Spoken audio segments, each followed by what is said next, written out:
Paris, nearly 200 nations gather on Monday to confront a question that will outlive Russia's invasion of Ukraine. How do we stop carbon pollution overheating the planet and threatening life as we know it?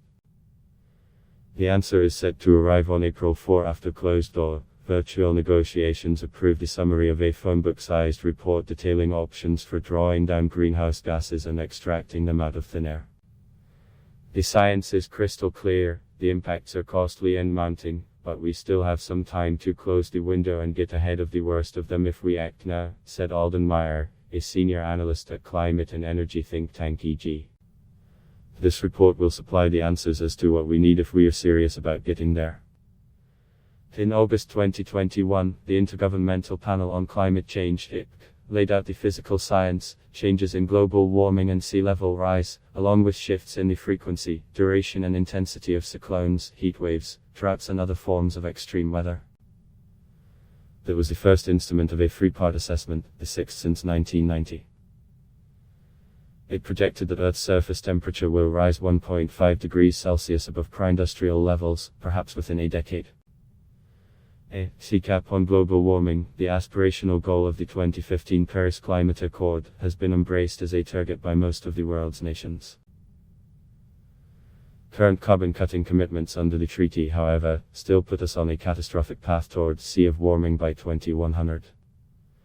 Part 2 of the More Than Page report, described by Union Secretary General Antonio Guterres as an atlas of human suffering, catalogued past and future climate impacts on human society and the natural world. Delaying climate action would severely reduce the chances of a livable future, it concluded. Part 3, spread across thousands of pages, is about how to slow and stop warming, with separate chapters on the key sectors where rapid and deep change is critical: energy, transport, industry, agriculture, among others. We are talking about the large-scale transformation of all the major systems, climate economist and co-author Céline Guivart told AFF. It also focuses on ways to curb carbon emissions by reducing demand, whether through making buildings more energy efficient or encouraging shifts in lifestyle, such as eating less beef and not flying halfway around the world for a week-long holiday. The report details more than a dozen techniques for pulling CO out of the air, which will be needed to compensate for sectors, such as aviation and shipping, that are likely still carbon polluters by mid-century.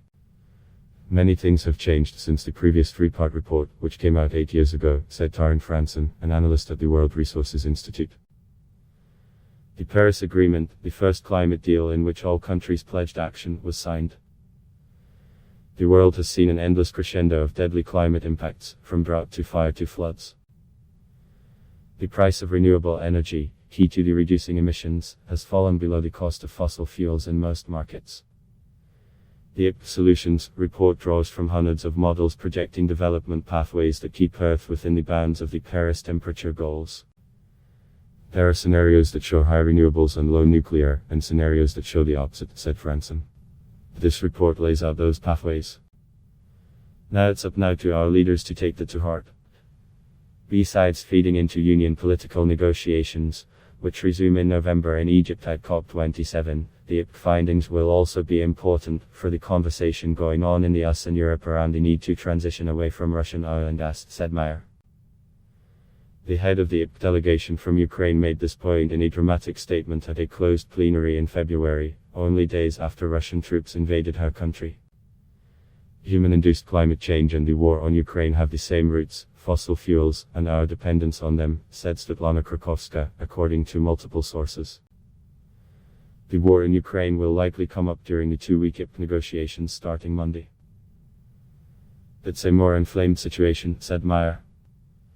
I don't know how this is gonna play out, but it's something to watch. I'd block test why.